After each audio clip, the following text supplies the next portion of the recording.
जब भी हमारे दिमाग में विदेश या फॉरेन कंट्री जाने का ख्याल आता है, सिंगापुर का नाम उस लिस्ट में टॉप पे जरूर होता है। और हो भी क्यों ना भाई, इतना एडवांस कंट्री है, यहाँ पे हर एज ग्रुप के लिए हर कुछ है करने को। तो यार यहाँ जाना तो एक बार बनता है। बट बाकी साउथ ईस्ट कंट्रीज जैसे थाईलैंड, बाली, मलेशिया और फिलीपींस की तरह यहाँ का वीजा थोड़ा डिफिकल्ट तो होता है। बट चिंता करने की कोई बात नहीं है, हम सिंगापुर दो दो बार जाकर आ चुके हैं, तो हमारे पास ठीक ठाक एक्सपीरियंस है। आपको इस वीडियो में A to Z सिंगापुर का कंप्लीट वीजा गाइड हम बताने वाले हैं। तो चलो वीडियो की जल्दी से शुरुआत करते हैं। और अगर आप हमारे चैनल पे नए हो ना, तो प्लीज ये सब्सक्राइब का बटन जरूर दबा देना और साथ में बेल आइकन भी, क्योंकि हम ऐसे बहुत सारे वीडियोस बनाते हैं इंडिया या फिर फॉरेन के बारे में, और आपको सारी जानकारी हम लोग प्रोवाइड करते हैं। So let's start our video. दोस्तों, सिंगापुर के वीजा को लेकर ना लोगों के मन में कुछ डाउट्स होते हैं, जैसे कि सिंगापुर का वीजा अप्लाई कैसे करें, 96 आवर ट्रांजिट वीजा क्या होता है, क्या आप बिना वीजा सिंगापुर में रुक सकते हो, एजेंट कंपलसरी है या नहीं, ICA के रूल्स क्या हैं, डॉक्यूमेंट्स क्या क्या लगेगा, कितना पैसा लगेगा, और ये ई वीजा है या ऑन अराइवल वीजा है, ऐसे ढेर सारे क्वेश्चन हमें इंस्टाग्राम पे पूछे जाते हैं। तो भाई वीडियो के एंड तक जरूर बने रहना, क्योंकि एक गलती आपका पूरा ट्रिप कैंसिल करवा सकती है। सबसे पहले बात करेंगे हम लोग सिंगापुर वीजा के बेसिक डिटेल्स के बारे में। तो दोस्तों, सिंगापुर का जो वीजा होता है वो immigration and checkpoints authority ICA के थ्रू हैंडल होती है, और इंडियंस इसको डायरेक्ट अप्लाई नहीं कर सकते हैं। चाहे आप टूरिस्ट वीज़ा ले रहे हो या बिजनेस वीज़ा ले रहे हो, आप डायरेक्ट एम्बेसी में वॉक इन करके या फिर डायरेक्ट उनकी साइट से अप्लाई नहीं कर सकते हो। एजेंट मैंडेटरी है। जी हाँ दोस्तों, एजेंट मैंडेटरी है। आपको किसी एजेंट के थ्रू ही, रिलायबल और जो लिस्टेड एजेंट हैं उनके थ्रू ही आपको इसका वीज़ा अप्लाई करना है। ICA की साइट पे अगर आप जाओगे, मैं उसका लिंक दे देता हूँ, तो वहाँ पे लिस्टेड एजेंट्स की लिस्ट है इंडिया में। आप उनको कांटेक्ट करके आप अपना वीज़ा जनरेट करवा सकते हो। तो सबसे पहले एक रिलायबल एजेंट आपको ढूंढना है। हमने तो सिंगापुर का वीज़ा करवाया था वीज़ा टू फ्लाई से, जिन्होंने हमारे प्रोसेस को एकदम हैसल फ्री बना दिया था दोस्तों। बस इनकी साइट पे जाओ, बेसिक डिटेल्स फिल आउट करो, और मन को तसल्ली देने के लिए इनके एजेंट से भी बात कर लो, आपको सारी जानकारी मिल जाएगी। और ये सब कुछ बता देंगे आपको क्या क्या डॉक्यूमेंट्स चाहिए, और आपको कैसे कैसे सारा वीज़ा का प्रोसेस अप्लाई करना होगा। तो इनका भी लिंक हम लोग डिस्क्रिप्शन बॉक्स पे डाल देंगे। आप इनकी साइट पे क्लिक करके सिंगापुर का वीज़ा ले सकते हो। और कुछ की पॉइंट्स हैं दोस्तों सिंगापुर टूरिस्ट वीज़ा के बारे में 2026 में, जो आपको ज़रूर ध्यान में रखना चाहिए। तो सिंगापुर का वीज़ा अप्लाइड होता है मैक्सिमम 30 डेज़ के लिए, और ये स्टिकर वीज़ा नहीं होता है, जैसे शेंगेन US वीज़ा की तरह स्टिकर वीज़ा नहीं होता है। ये होता है ई वीज़ा, इलेक्ट्रॉनिक वीज़ा, और आपको ये PDF फॉर्म में मिलता है। आपको इसका प्रिंट आउट निकालना होता है, और आप इस प्रिंट आउट को लेकर सिंगापुर की इमिग्रेशन अथॉरिटी के पास जाते हो। आपके पासपोर्ट में ठप्पा लग जाता है, और उसके बाद आप सिंगापुर में एंटर कर जाते हो दोस्तों। अब बात करते हैं सबसे इंपॉर्टेंट पॉइंट की, जिसका नाम है documents required for Singapore tourist visa Indians के लिए। तो सबसे पहली रिक्वायरमेंट है कि आपके पास आपका वैलिड पासपोर्ट होना चाहिए, जो कि 6 मंथ्स तक वैलिड हो, और इसमें एटलीस्ट 2 ब्लैंक वीज़ा के पेज खाली होने चाहिए। इसमें कोई हैंड रिटन चेंजेस या ऑल्ट्रेशन नहीं होना चाहिए, नहीं तो रिजेक्ट हो जाएगा दोस्तों। दूसरा इंपॉर्टेंट चीज़ है आपका फोटोग्राफ। तो 2 रिसेंट कलर फोटोग्राफ्स आपको लगेंगे, जिसका साइज़ 35 mm बाई 45 mm ही होना चाहिए। ICA के साइट पे दी हुई है इसके बारे में डिस्क्रिप्शन। इसका बैकग्राउंड वाइट कलर का होना चाहिए, और 80% आपका फेस इस पर दिखना चाहिए। कोई कैप, कोई हेड गियर मत पहनो, और 3 महीने के अंदर इस फोटो को लिया जाना चाहिए। जो थर्ड इम्पॉर्टेंट चीज़ है, प्रूफ ऑफ फंड्स। दोस्तों, आपकी 3 या 6 महीने की बैंक स्टेटमेंट लगेगी, आपको एजेंट बता देगा। तो मिनिमम मेंटेन बैलेंस दोस्तों वो 80,000 से 1 लाख रुपए तक आप मेंटेन करके रखना प्लीज़। अगर आप जितने परसेंट जा रहे हो, कम से कम 1 लाख रुपए अपने बैंक में आप बना के रखो। और अगर आप सैलरीड हो, तो 3 महीने का सैलरी स्लिप और 3 महीने का बैंक स्टेटमेंट या 6 महीने का बैंक स्टेटमेंट आपका एजेंट आपसे मांग सकता है। और अगर आप सेल्फ एम्प्लॉयड हो, तो भी आप अपने 6 महीने का बैंक स्टेटमेंट रेडी रखना, और मेक श्योर कि उसमें कोई सडन कैश डिपॉजिट नहीं आया हो, कि अगर आप वीज़ा के लिए जा रहे हो किसी दोस्त से 1 लाख उसी दिन डलवा लिया और उस दिन का बैंक स्टेटमेंट आपने दे दिया, तो देर आर हाई चांसेस कि वो आपका वीज़ा रिजेक्ट कर सकते हैं। उसमें जो बैलेंस है वो मेंटेन्ड होना चाहिए 1 लाख रुपए पर पर्सन के हिसाब से। अगला जो इम्पॉर्टेंट डॉक्यूमेंट है वो आपका फ्लाइट टिकट होना चाहिए। कंफर्म्ड और बुक्ड राउंड ट्रिप का टिकट्स होना चाहिए दोस्तों। तो मेक श्योर कि अगर आप सिंगापुर का ट्रिप प्लान कर रहे हो तो ऐसा टिकट बुक करो जिसमें जिसमें आपको पैसे रिफंडेबल मिल सकें, क्योंकि अगर खुदा न खास्ते अगर आपका रिजेक्ट हो गया वीज़ा तो you can get your money back. That is really important. और फ्लाइट्स जो है आप पहले से करा के रखो। रिफंडेबल टिकट स्ट्रांगली रिकमेंडेड है दोस्तों, क्योंकि सिंगापुर का वीज़ा कभी कभी रिजेक्ट हो जाता है अगर आप इनमें से कोई भी डिटेल्स को मैच नहीं कर पाते हो तो।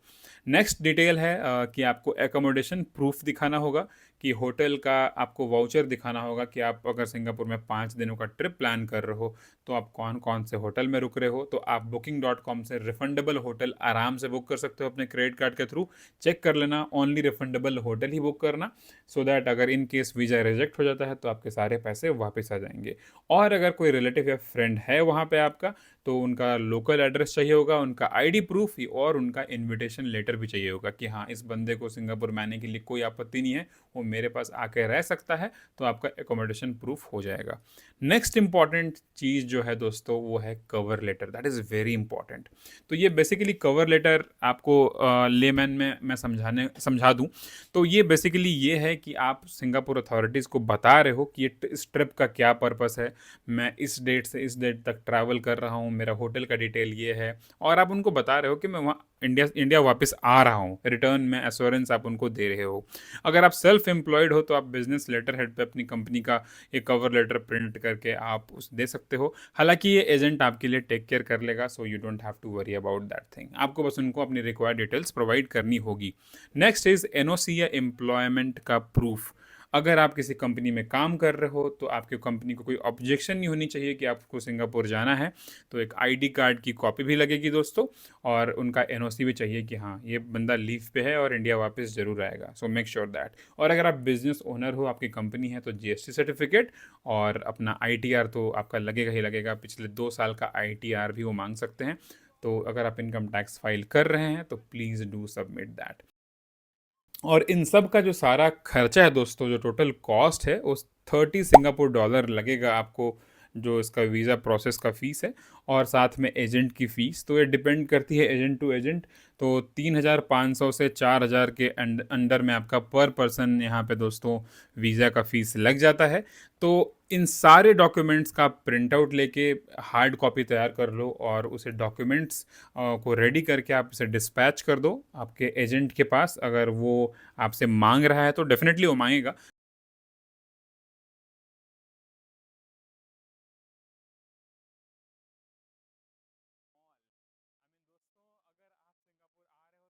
तो उसमें लिस्ट चेक कर लो। आपका ओरिजिनल पासपोर्ट होना चाहिए, 2 पासपोर्ट साइज फोटोग्राफ्स, जीएसटी की कॉपी, आईटीआर की कॉपी, फ्लाइट टिकट्स, आधार कार्ड की कॉपी, मैरिज सर्टिफिकेट। अगर वो पूछ रहे हैं तो हमसे पूछा गया था तो मैरिज सर्टिफिकेट बनवा लेना। इन केस मैरिज सर्टिफिकेट नहीं है तो एफिडेविट या फिर आपकी शादी की फ़ोटो भी होगी। बैंक स्टेटमेंट 6 महीने का वो भी मांग सकते हैं। अगर आप सैलरी स्लिप वाले बंदे हो, आप जॉब करते हो, तो वो आपको चाहिए ही चाहिए। तो these are all the documents required for Singapore का आपका वीज़ा।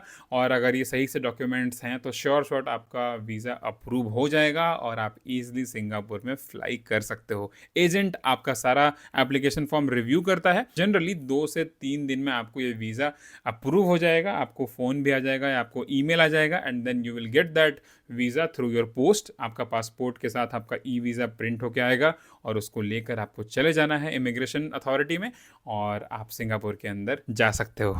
अब बात करते हैं एक और वीज़ा की, जिसे बोलते हैं Singapore 96 hour free transit visa, यानी कि वीएफटीएफ। वीएफटीएफ का दोस्तों फुल फॉर्म होता है वीज़ा फ्री ट्रांजिट फैसिलिटी। ये पॉइंट बहुत लोग गलत समझते हैं, सो प्लीज़ इसे ध्यान से आप सुनना।